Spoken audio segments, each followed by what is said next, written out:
for Star Vista, a San Mateo nonprofit delivering high-impact services through counseling, skill development, and crisis prevention to children, youth, adults, and families. She is innovatively working to identify and motivate new foster families for youth, sibling groups, and AB-12 non-minor dependents. Prior to working for Star Vista, Stephanie used her BA in psychology from the University of UC Santa Barbara and her MA in special education from San Francisco State to support children as an educator in both early child and elementary school, elementary classrooms. So, let me introduce Stephanie Mattero.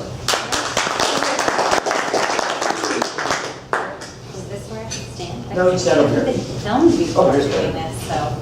Just don't stand right in the light. Okay, I'm gonna stand to the side. Good morning, how are you? Good morning. Thank you for having me at your beautiful club. I think that you guys have the best location so far of any service group that I've presented to. So yeah, you've basically shared a lot about me. I'm also a mom. I don't know if you said that. I have another one coming pretty soon. So it's gonna be a busy summer for me. But yeah, I actually approached your club to come and speak as part of my recruitment efforts, more so to start spreading awareness. And my ask of you today is not necessarily that I hope all of you step forward and become foster parents. I think it'd be wonderful if someone did, but really to involve you in the process of being in the know and out of what a lot of people feel like they're very ignorant to what's going on with foster care in our county. And so I'm inviting you to have some information in your pocket in case the topic comes up and you can actually contribute to us spreading the word to new families. So a little bit about Star Vista, for those of you who aren't familiar. Michael did a great job of telling you what we do. My focus is in the youth area. So this is Youth Empowerment Services, and I'm a brand new role. I don't really have a team around me. I'm very much my own section, but we do multiple programs. So these are just a few if you want to scan over them. And then down here at the very bottom is me. I'm just this new little foster family recruitment, otherwise known as the Resource Family Community-Based Recruiter, which is way too long. So Your House South is the closest thing to my role, and that is our home for 6 youth. It's located in Redwood City. 2 spots go to foster youth. It's all funded through the county. 4 spots is more like a reunification program. So this is for children and youth who are maybe feuding with their parents or have issues and maybe on the brink of entering the foster system, but instead of actually getting to that point, they voluntarily enter this 6-week program where they can receive counseling services, their parents get support, and there's this hope that if we can give them those means that they won't actually have to get into foster care. So through that, that's why Star Vista applied to the county to oversee my role, which is saying how can we continue to find more families so that children, specifically teens, don't end up in group homes. If you want to know any more information about Star Vista, you can visit our website. So to make sure we're all on the same page, fostering essentially is someone stepping in and becoming a nurturer for a child whose parents, for a variety of reasons, may not be able to care for them. I like to show all these different words because I think a lot of times people just think parenting when really it can mean mentoring to someone else. It can mean providing for, just to meet basic needs of children in these situations is a really big deal. This is one of the rooms actually at our group home, and the stability around what we do is the biggest factor. There's so many parts of the children's lives that are constantly shifting, and so to be able to provide a stable home when everything else is crazy is kind of key for children in foster care. So the children we serve in our county, these are not real children that we have there for stock photos because I cannot for confidentiality reasons, but I wanted to give you a picture of the diversity in ages. As I mentioned, there are a variety of reasons children might come to us, mainly parental neglect, abuse, or exploitation. So these are going to be mostly, financial burdens that the parents have got themselves into.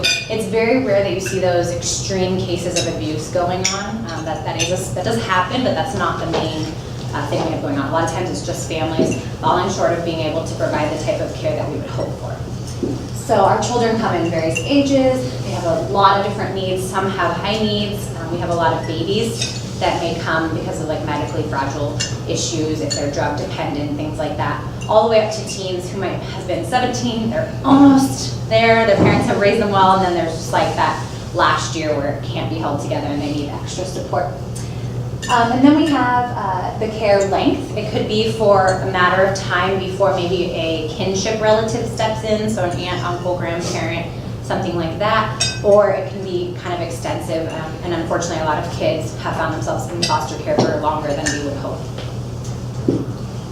The main focus for fostering, especially from the county perspective, is we do want to see children reunified. So although a lot of people have a misconception that foster care is a great place to kind of snatch up a kid and adopt them, that's not necessarily true. The county really is on the side of wanting to see families reunified and wanting to see children end up with their parents.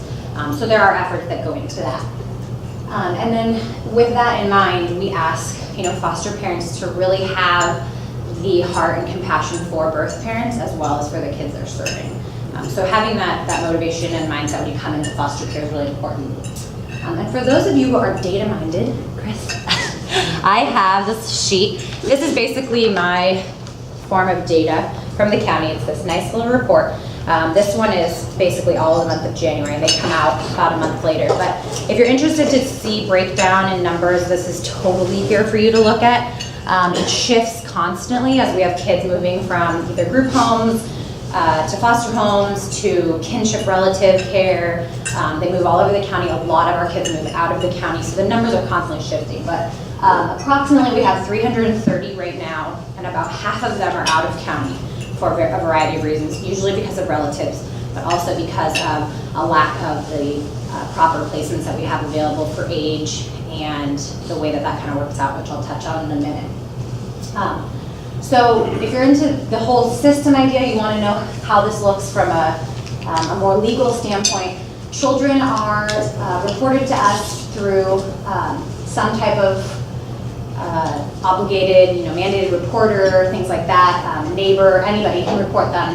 If the social worker is the one who gets the referral alone, they conduct the assessment of risk. The outcomes can be one of three. If the third outcome, which is deemed like there's an immediate risk, and the children need to become like a ward of the court, put into juvenile protection. Then once the court actually has kind of an overview of what's going on with them, there'll be multiple hearings to decide whether or not the child should stay in foster care, how to move forward. So there's a lot going on the legal side, and just to know straight up, every child that's in the foster care system, so that immediately when they come in with the report, they're assigned a court advocate through CASA, which you may be familiar with. It's a nonprofit here. And so it's really nice to know that parents don't have to try to take that understanding of the legal system on, because it's very complex. So they have that. And at the same time as the court hearings, the social worker has begun to look into the family, who can step in, who might be available already to help support the child. After kind of the court reviews things, they've come out with three outcomes. The middle one is where foster care lands. So reunification services are when they want to put the child in temporary care, foster care, work with the parents, and then give custody back if the appropriate measures are done. Family maintenance would be if the child is said, is deemed okay to live with the parents, but maybe they do need to go through some counseling services while they're working towards becoming better parents, in the sense of maybe they didn't have the financial means, there might be supplementing going on. And then permanent placement services would be if there's an immediate, no, this child is absolutely removed, and basically you head straight to the adoption route. So it's a little more severe. So my focus, I was hired because the two groups that are most vulnerable are siblings and teens. So I'm focusing on youth, but keep in mind siblings is just as much a need. Kind of for more straight up purposes, it's taking in 2 or more kids at once rather than one. So it's harder to place that. So the number one reason, there's just not enough licensed resource families. You have to go through the process, it takes a little while, and there are a number of people that enter foster care with foster adopt hopes. So if the child's young enough and things don't work out with reunifying, then the parents have the option to adopt them. So sometimes people are looking for the younger ages. Without these placement options for the teens, many are transitioned out of county. There's a lot more group home options out of our county currently, so they may be going to St. Clair County, Alameda, down to Hollister or Gilroy, areas such as that. We have the one group home that Star Vista oversees. It's only 2 spots for foster youth, and then I believe there's one other one, MAC group homes, and they have 6 beds for males only. So we really don't have a lot of group home options here. We have a receiving home where they go just for like a 10 to 15 day initial period. And then we also have Canyon Oaks, which is a higher level needs facility. So this would be kids who have had stronger mental health issues, might be suicidal, and need surrounded care. So they're not ready to be in a home at this point. So a lot of our kids are transitioned out of the county. As I mentioned before, there's a lot of instability created in fostering anyway. And so when you send a child out of the county, you're creating more instability. They have a new school, new friends, brand new community, like shops and stores and everything they have to acclimate to. They might be assigned to a new therapist or counselor and a new doctor. So anything they knew, anyone they had a relationship with is basically removed, and they have just a very unstable environment. And then finally, the biggest push for my role and roles like me that are happening in California is because of legislative changes. So AB 403 is the continuum of care reform, and that is going to be saying that group homes are closing under a certain level. So Canyon Oaks, for example, will stay open, and those higher needs children will have services. But facilities like Your House South that we have are technically a level 11, and so anything below 11 and below, they're saying, we don't want kids in those, we want them in homes, which obviously we already would like to see happen, but it's on the recruitment end, there needs to be more focus on how do we get proper families involved and that sort of thing. So January 2017 is when that's supposed to happen. They're looking at options of how to change around group homes to meet the new criteria, but essentially we need more people to step up and be willing to house and parent youth. So here's an example of one of our youth. This is Luis. He entered foster care at 9. There was parental substance abuse in the home. 4 years later, this can happen, even though ideally we'd like to see a plan in place about a year to 18 months after a child enters foster care. With teens, it tends to be longer. There's a lot of difficulties. So he was at the receiving home. He's been to 2 group homes and then just 1 foster home, and things have not worked out. Personally, he loves sports, but shifting schools, there's a lot of poor academics, and his inconsistent enrollment has not allowed him to ever be part of a sports team. And overall, there's this sense of him being very unlikely to be reconciled with his family. After 4 years, it's pretty obvious that things are not working out on the parents' end. Maybe they're not meeting the requirements they need to, visit, like visitations, going to substance abuse classes, things like that. So he's hopefully going to be moved to a permanent plan, which is he's looking to be adopted. And he says, all I really want is a family. I don't really know what a family is. So he's not the only one with a story like this. In San Mateo County, we have quite a few, and most of them will never be placed in a forever home or adopted before 18. So they're going to be exiting out of the system without a support network, and that's not good in the terms of foster care. A lot of them end up homeless, do not go to college. A lot of the females get pregnant. So it's a very hard thing for us to see for society in general. We'd like to be meeting the needs earlier. So what's required to foster? A lot of people want to know, can I foster? The only real requirement for fostering is that you're 21 and somewhat financially stable. There's a stipend and things like that. But it does not matter if you own your own home. It does not matter your sexual orientation. It does not matter if you're a single parent, that sort of thing. And so I like to mention the motivations behind fostering. So as I said, as this conversation comes up and the topic is very on the forefront of the county's priorities, the motivation behind fostering is very important so that we don't just get people naively stepping into it, getting a child in the home and then freaking out and we have another transition where a child's sent to a different home. The motivations for many, it could be a leap of faith. There's a component in that that's very selfless for many. One family, one community, the same sense that we all are in this together and we have to go through times when we all need to lean on each other. There are a lot of people who feel like they have parenting left to give once their kids leave the house. And then finally, there's quite a large population that feels like when they were a teen or a young person that they were poured into and mentored, and so they'd like to now do that and give back. And for those of you who are kind of wondering about our county specifically, when I stepped into this, it was, why does San Mateo have this problem? It's a fairly wealthy county.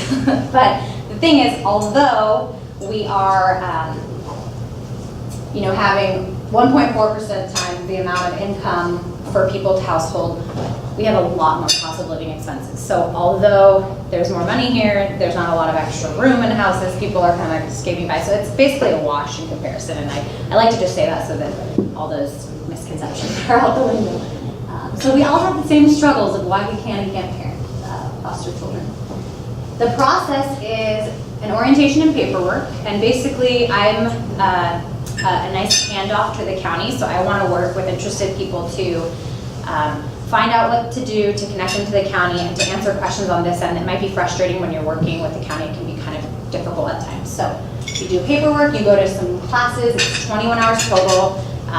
Hopefully if you have a partner, they're doing it at the same time with you, and you go through it with a support network of other families who are entering the foster care system at the same time.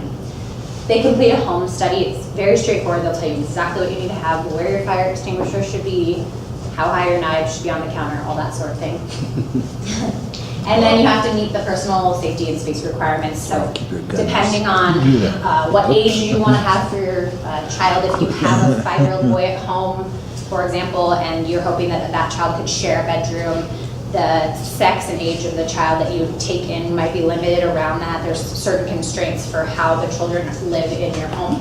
Mm-hmm. And this is my biggest hope to share, is that there's so many great supports out there for foster families. So not only all these financial ones, the stipend every month, Medi-Cal coverage, dental coverage, there's preschool and daycare stipends to help support those efforts if you don't choose to do public school or are in Head Start programs, that sort of thing. Respite care would be relief for foster parents. There's transportation reimbursement. And then for other than financial, there's a lot of mentorship options. There's a whole program in place to pair you with a former or current experienced foster family. There's an association for parents. There are annual events from the Human Services Agency, parent support groups, and adolescent support groups. And then the education and employment program for youth is wonderful. They'll take teens specifically and teach them resume building, college application, skills, things like that. So there's a lot of great resources. And as I mentioned, there are resources available from various nonprofits. So I'll touch on that in just a second with our event. But if you're interested to get involved with fostering, you're not ready to foster, you could volunteer or donate through Help One Child. You could mentor, or you could be an advocate, and then you can attend informational sessions just to continue growing your knowledge. So just for the sake of time, I'm going to skip these, but there's some great little testimonies from various players in the field, whether they've parented, taught classes, or been a teen. But I really like what this last gentleman told me. Everyone wants to be cared for and thought about, someone to give them motivation and hope. So that's everyone. That's not even foster kids specifically. So this is the event we're having on the 30th. This is my newer idea for how to educate people in foster care, about foster care. It's exactly where your egg hunt and pancake breakfast was, which I love because I love seeing the pictures of how you utilize this space. But we're basically uniting with all these supports, so the mentorship programs, the college readiness classes, the court advocates, and we're saying, let's get them all in one room, let's put out tables, let's put out information, let's invite a bunch of people, we're gonna have a free catered lunch, we're having the Belmont 4-H club right down the road from you guys is coming, they're gonna do arts and crafts with the kids, and it's just this idea to get it to be very family friendly and warm, not scary. We wanna kind of destigmatize what foster care has been thought of, and yeah, just hopefully people will leave that day feeling like, okay, if I do step forward in fostering, I have a lot of people to support me and I don't have to do this alone. So if you would like to get involved, there are a couple things we're doing. Like I said, there's kids activities that are going to be taken care of, the food's taken care of. If you want to do desserts or drinks, that would be wonderful. Or I'm hoping kind of, as you mentioned, which Kaiser's doing for you, little tote bags so that people can stuff all the information they get in and leave with something tangible in their arm. So if you'd like to get involved, I'm happy to hear from you. Otherwise, if you have any questions or you want more information, this is my information. I also have my cards available. Okay, done. Questions for Stephanie?